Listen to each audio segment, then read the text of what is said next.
masyarakat. MOC Pintar, belajar mandiri, pintar bersama.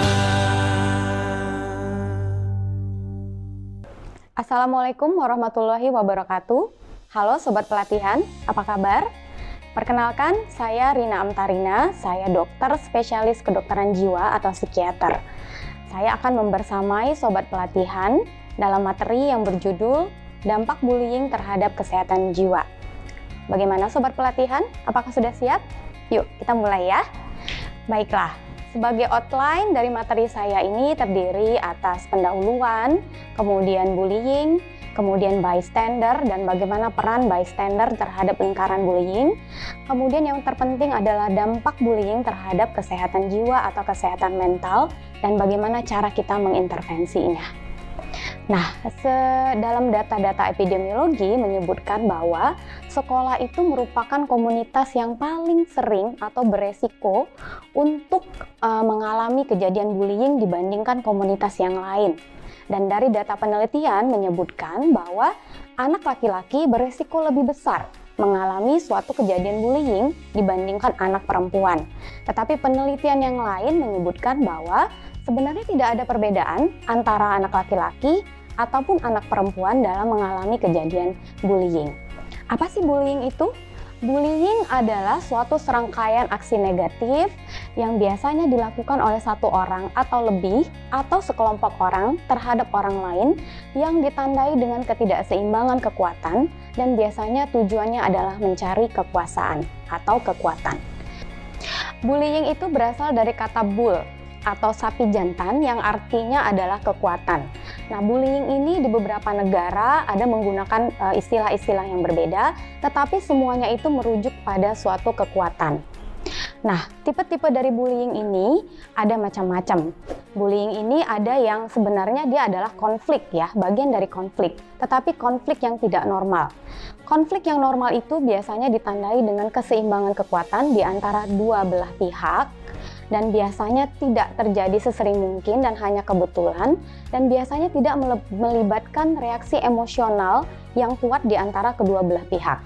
Nah, tapi kalau bullying ini adalah suatu konflik yang tidak normal. Dalam bullying ini terjadi di antara dua pihak yang tidak seimbang kekuatannya, dan biasanya di sini dilakukan secara berulang dan bertujuan. Tujuannya adalah untuk kekuasaan dan kemudian untuk menguasai sesuatu. Dan akibatnya dari bullying ini adalah bahwa akan menimbulkan reaksi emosional yang sangat kuat pada korbannya, tetapi pada pelakunya tidak. Nah, bullying ini kadang-kadang bisa dilakukan secara direct, artinya secara langsung melalui tatap muka. Tetapi ada juga jenis bullying yang dilakukan indirect, artinya di belakang dari si korban. Contohnya dengan cara mengejek, membicarakan, mengucilkan, yang semuanya dilakukan di belakang korban. Bullying itu adalah bagian dari konflik, tapi konflik yang tidak normal. Konflik yang dikatakan normal apabila konflik ini terjadi di antara kedua belah pihak yang seimbang kekuatannya, dan biasanya konflik ini terjadi secara kebetulan dan tidak untuk mencari kekuasaan atau kekuatan. Dan biasanya tidak menimbulkan reaksi emosional yang kuat, tetapi seimbang antara kedua belah pihak. Namun bullying berbeda, karena bullying ini adalah suatu konflik yang tidak normal, dan ini terjadi ketidakseimbangan peran dari pihak korban maupun pihak pelaku.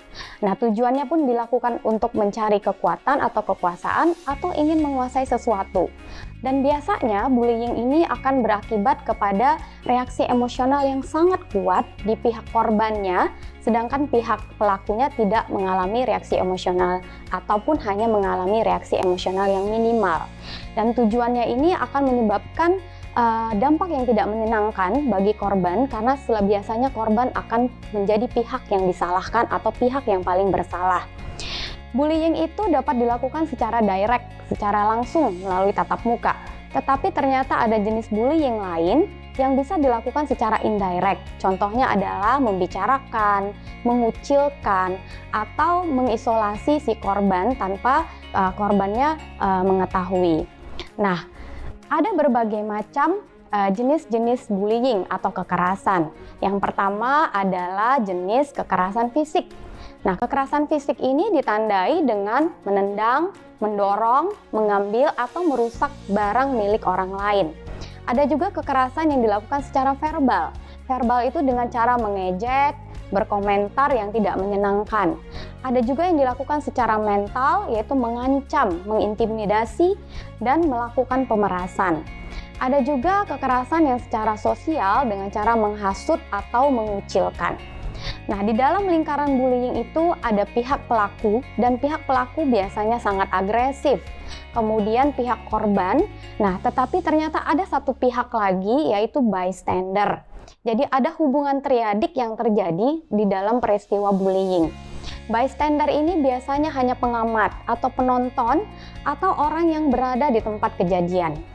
Ada beberapa tempat-tempat yang biasanya menjadi tempat bullying, misalnya di kantin, di lorong-lorong yang gelap, atau di toilet, atau di luar dari lingkungan sekolah. Nah, bystander ini biasanya kadang-kadang bisa orang yang berasal dari sistem sosial di sekolah. Bystander ini terkadang dia berada di tempat tersebut, dia kebetulan menyaksikan, melihat, atau menonton suatu peristiwa bullying atau kekerasan. Nah, tetapi terkadang bystander ini seolah-olah menjadi saksi dan dia kurang berperan di dalam kejadian bullying tersebut. Nah, apa sebabnya bullying tadi tidak berperan dalam menghentikan, bystander tadi tidak berperan dalam menghentikan bullying?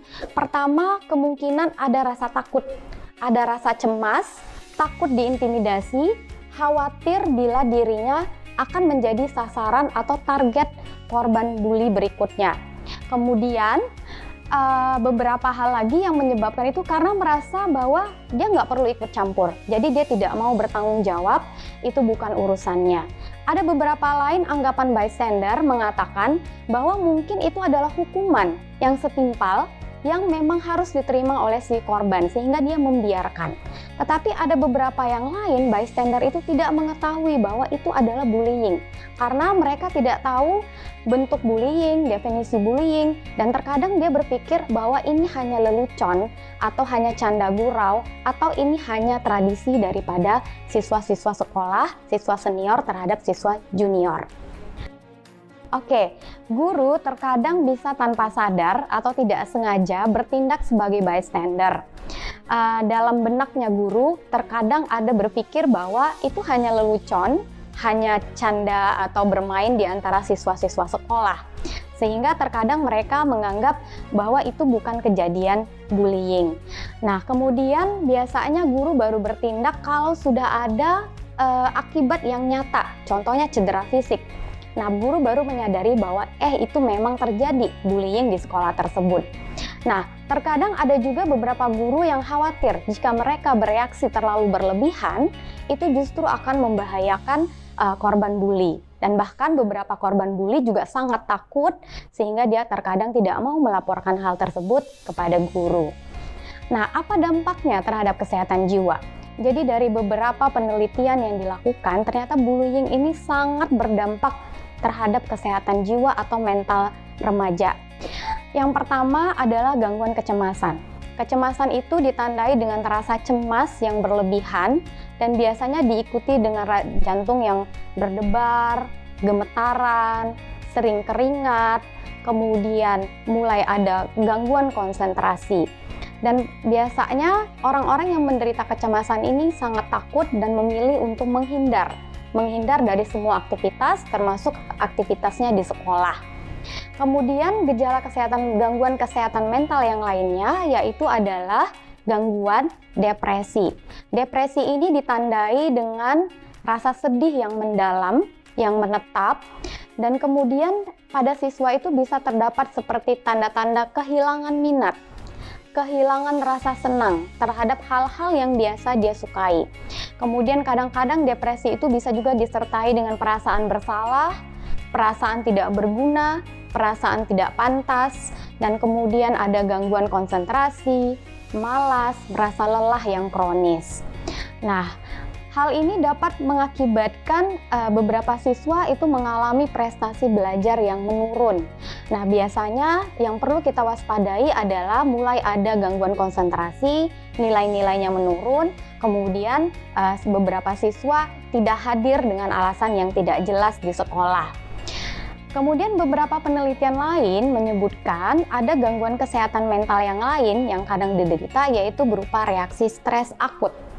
Jadi reaksi stres akut ini adalah suatu kondisi di mana seorang siswa memandang kejadian bullying tersebut adalah suatu kejadian traumatis di dalam dirinya, sehingga kadang-kadang dia bereaksi secara akut berupa kegelisahan, ada beberapa yang berupa seperti kehilangan kesadaran, kehilangan ingatan, ada yang kadang-kadang membeku sehingga tidak bisa melakukan apapun, tampak bingung, tanpa linglung, dan bahkan ada yang menjerit, sering menjerit, histeris, dan sering menangis. Nah, reaksi stres akut ini apabila dibiarkan berlama-lama, ini bisa berlanjut menjadi suatu kondisi yang disebut dengan gangguan stres pasca trauma. Nah, gangguan stres pasca trauma ini adalah ditandai dengan adanya nightmare. Jadi berupa gangguan tidur, di mana tidurnya selalu disertai dengan mimpi buruk, sehingga menyebabkan tidurnya tidak nyenyak, dan ini akan mengakibatkan kualitas hidup, kesehatan fisiknya juga berpengaruh. Nah, kemudian juga ditandai dengan re-experience atau dan juga flashback. Jadi suatu kejadian-kejadian itu yang berhubungan dengan kejadian bullying, dalam situasi yang tenang, siswa tersebut bisa seolah-olah mengalami kembali bahwa kejadian itu terjadi di dunia nyata walaupun dia dalam keadaan sudah tidak mengalami suatu kejadian bullying. Nah, beberapa hal kemudian, beberapa siswa terkadang terjerumus ke dalam hal-hal yang tidak baik. Ini adalah ungkapannya sebagai bentuk pelariannya dari stres. Beberapa siswa dilaporkan melakukan penyalahgunaan zat, jadi terjerumus dengan mengkonsumsi nafza atau narkotika dan zat-zat berbahaya lainnya. Kemudian beberapa siswa yang depresinya terlalu berat, berpikir bahwa dia tidak pantas untuk hidup, dia tidak pantas, tidak layak, kemudian dia merasa tidak berguna. Kadang-kadang muncul suatu ide bunuh diri atau pemikiran untuk mengakhiri hidup. Mengingat dampak kesehatan jiwa yang sangat besar akibat bullying, maka bullying ini harus kita cegah, karena pencegahan lebih baik daripada pengobatan. Beberapa target intervensi anti-bullying yang dapat dilakukan di sekolah adalah pertama dengan cara meningkatkan kesadaran anti-bullying, kemudian melakukan refleksi diri dan role play. Bagaimana cara meningkatkan kesadaran anti-bullying? Tentu perlu adanya pengetahuan atau informasi yang cukup mengenai bullying tersebut, jenis-jenis bullyingnya, kemudian apa saja yang termasuk bullying.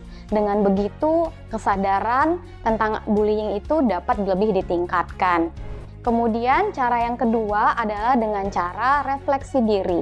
Nah, mungkin refleksi diri ini dilakukan dengan cara diskusi bersama-sama antara guru, sesama guru, atau guru dengan siswa, atau antara siswa. Mungkin bisa dijadikan sebagai kurikulum khusus atau mata pelajaran khusus. Jadi dengan refleksi diri ini lebih berdiskusi tentang bullying, tentang apa yang harus dilakukan, dan apa yang dicegah, yang bisa dicegah untuk menolong korban bullying. Ketiga, dengan cara role play. Jadi role play ini adalah bermain peran, di mana ganti-gantian bermain peran, mungkin sebagai pelaku, kemudian berperan sebagai bystander, atau kadang-kadang berperan sebagai korban bully.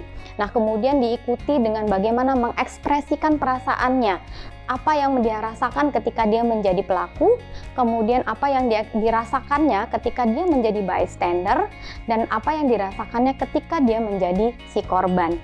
Nah, dengan begitu diharapkan tentu masing-masing orang yang ada di sekolah, semua yang ada komunitas di sekolah tersebut bisa menyadari tentang bullying dan melakukan tindakan pencegahan terhadap bullying. Baiklah, demikian materi yang bisa saya sampaikan. Semoga bermanfaat. Wassalamualaikum warahmatullahi wabarakatuh.